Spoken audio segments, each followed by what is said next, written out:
Mesdames, Messieurs, bonsoir et merci à vous d'être au rendez-vous de cette nouvelle édition d'information sur Nyota Télévision. Pour débuter ce journal, nous allons parler enseignement supérieur et universitaire. Après le lancement le 15 octobre dernier de la nouvelle année académique 2015-2016 à Kinshasa, le comité de gestion de l'ISTA Lubumbashi, dirigé par l'ingénieur Émile Mutunda Koj, ce comité a tenu une réunion ce week-end, une rencontre donc qu'a présidé Émile Mutunda Koj avec son personnel. Et au cours de cette rencontre, le directeur général Émile Mutunda est revenu sur les orientations données par le ministre national de l'enseignement supérieur et universitaire pour la réussite de la nouvelle année académique. Un reportage d'Élan Magloire Monga et Félicien Kassongo.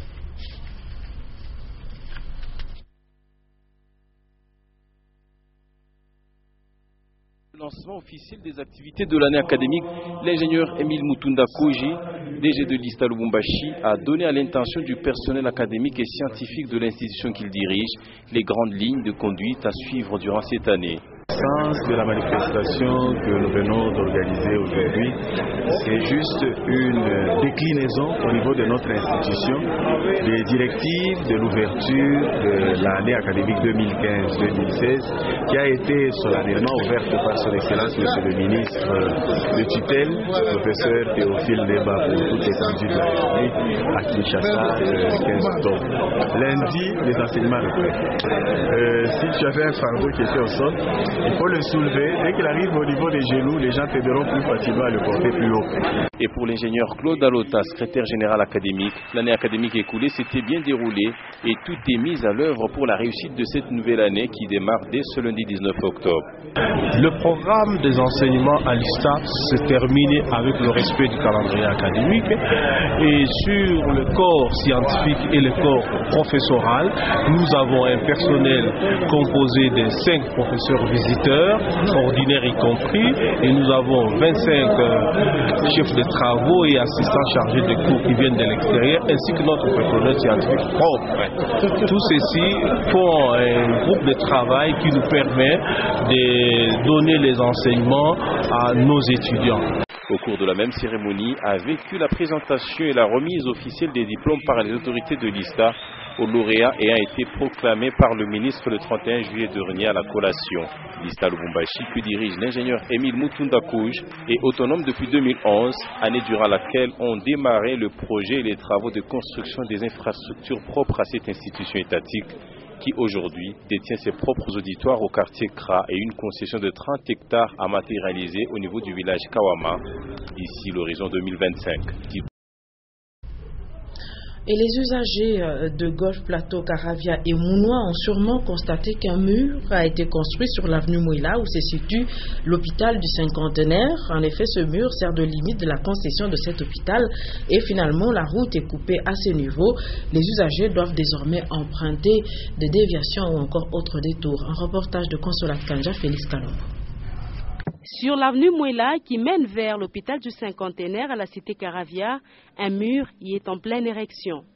Pour les responsables de voirie, il s'agit d'un enclos de l'hôpital et la route sera désormais coupée à ce niveau, d'où 2 avenues ont été asphaltées dans ce coin pour servir de déviation. Objectif, isoler l'hôpital afin de lui permettre de jouir en toute quiétude de toute sa concession de part et d'autre de la route. Certains services de cette institution hospitalière, y compris la morgue, seront de l'autre côté de cette voie et désormais seront créés 2 sens uniques sur les routes de déviation pour ceux qui viennent de Mounois et aussi pour les usagers qui quittent Golf Plateau. Et il y a plus d'un mois que la cité Caravia n'est plus desservie en énergie électrique suite à un incendie survenu dans la cabine. Et pour les habitants de cette cité, le dossier constitué de l'état de besoin traîne encore dans les bureaux de la SNEL. Un reportage de Lumière Moussaou et Félix Kalombo. Une bonne partie de la cité Caravia est dans le noir depuis près d'un mois maintenant. Depuis l'incendie qui s'est déclaré au transformateur de ce quartier, la panne persiste.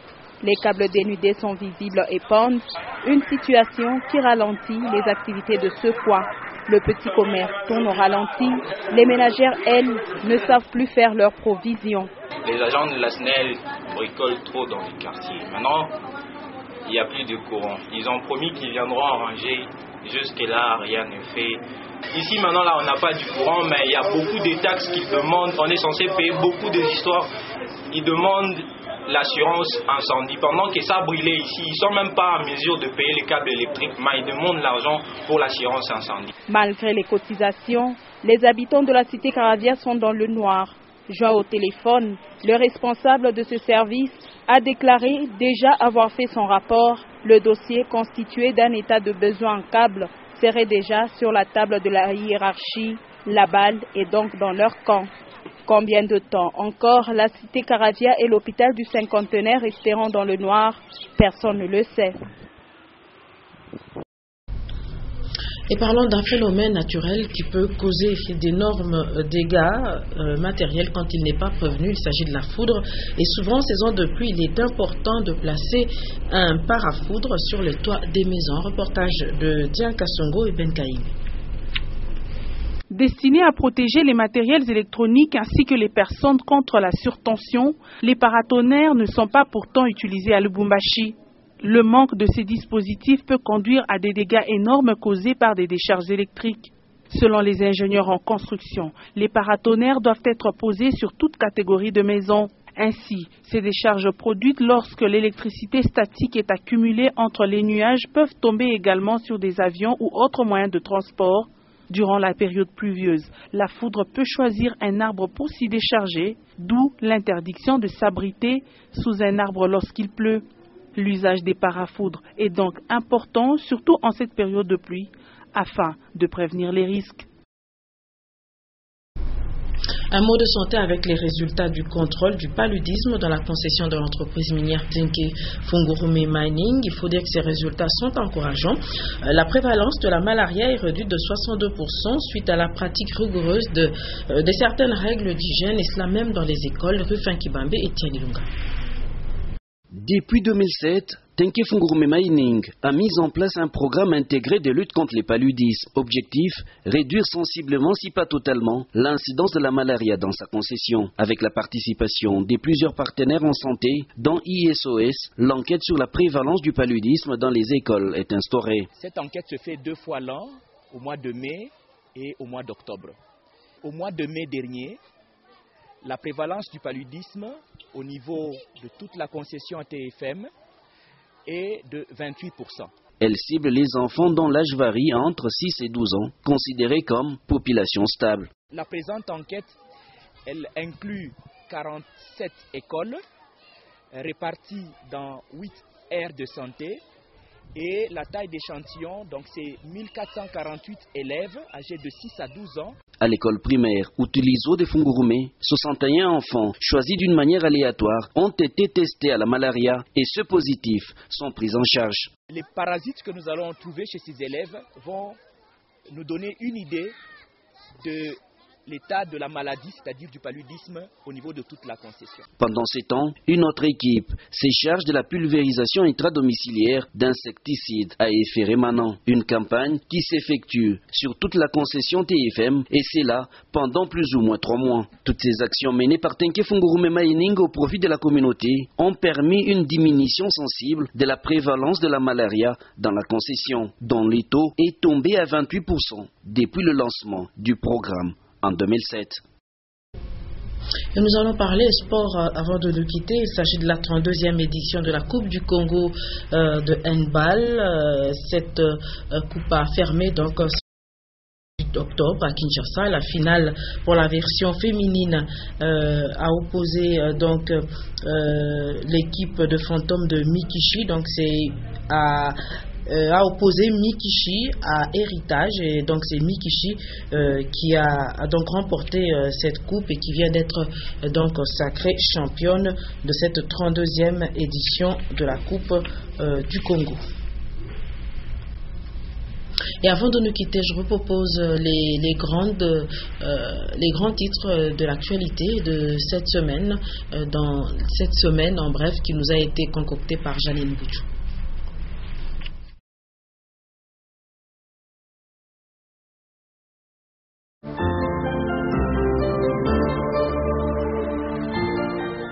Voici les faits d'actualité qui ont marqué la semaine allant du lundi 12 au samedi 17 octobre 2015.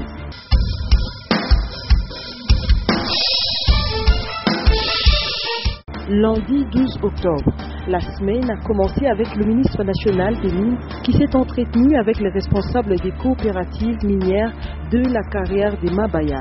Au menu de cet échange, mettre de l'ordre dans le secteur minier, mais également à rappeler la délocalisation des trésors artisanaux de la carrière des Mabaya.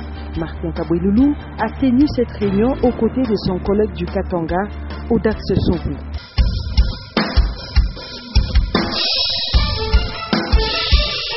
Mardi 13 octobre. Bonne nouvelle pour les usagers de l'avenue Chef Christophe au quartier Golf. Sans beaucoup de peine, ils pourront emprunter cet axe routier. Sous financement du gouvernement provincial, cette route a été réhabilitée par une entreprise chinoise. Au quartier Gambela, difficile d'accéder à certaines parcelles avec des véhicules. À la base, un début d'érosion qui, après avoir touché 2 avenues de ce coin de la ville de Lubumbashi, tend à s'étendre vers les maisons d'habitation.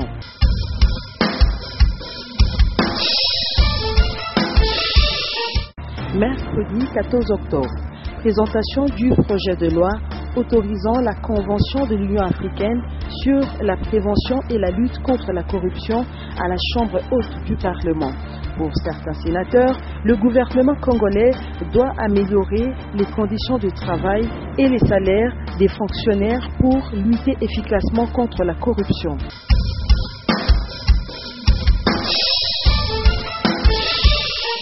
Jeudi 15 octobre, arrivée à Kinshasa du président sud-africain. Jacob Zuma vient prendre part à la 9e grande session République démocratique du Congo, République sud-africaine. À la tête d'une forte délégation gouvernementale et des hommes d'affaires sud-africains, il a été accueilli par le ministre national des Affaires étrangères, Raymond Tshibanda.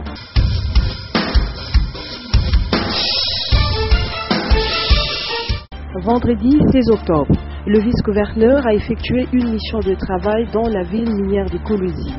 L'objectif de cette mission a été de s'imprégner de la situation sécuritaire à l'aéroport de Kolwezi après une attaque par les inconnus la nuit du 14 au 15 octobre dernier. Gubert Poliaf-Chibal était accompagné du ministre de l'Intérieur et Sécurité par intérim, Odax Sompou, et de Philemon Yav, général de la 22e région militaire.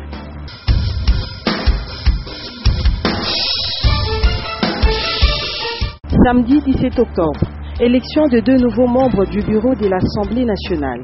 Il s'agit de Floribert Louongué et de Nono Beredjan, respectivement premier vice-président et rapporteur. Cette élection s'est déroulée au Palais du Peuple par les députés nationaux. Fin de cette semaine en bref et merci de l'avoir suivi.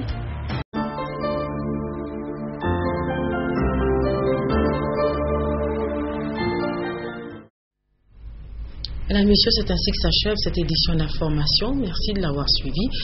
Très belle soirée sur Nyota Télévision et au revoir.